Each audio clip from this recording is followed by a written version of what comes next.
সাদিয়ার বিয়া কলিজা থাকতে এটা হইতে দিব না। ওই চর্বির ড্রাম, সাদিয়ার দিকে হাত বাড়াইলে তোর হাড্ডি দিয়ে আমি খিলাল করমু। সাদিয়া তোর খরগোশ নিয়ে আমার পিঠে উঠ।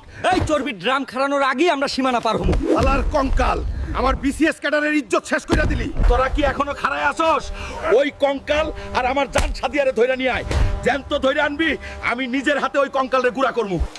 কি রে শুকনা, তোর দৌড়ানি কি শেষ? অহন্তরে এই খাঁচার ভিতরেই শুটকি বানামু। শুকনারে কুমিরের পেটে দে, হাড্ডি চিবায়া খাক। এই কুমিরের কামড় তো আমার সুরসুরি লাগে। ওস্তাদ ওর তো কিছুই হইতাছে না, কুমিরেও কামড়ায় না। লোহার ডান্ডা দিয়া বাড়ি দিয়া ওর সব হাড় গড়গুড়া কইরা দে, দেখি কত বড় কঙ্কাল হইছে। এত পিডাই তাও তোর কিছু হই না, তুই তো দেখি আসলেই প্রেম পুরুষ। যা সাদিয়া, আজ থেকে তোর। কই কেউ তো অহনো লাইক দিলেন না, সাবস্ক্রাইবও করলেন না, শেয়ার দিতে কন লাগবো নাকি?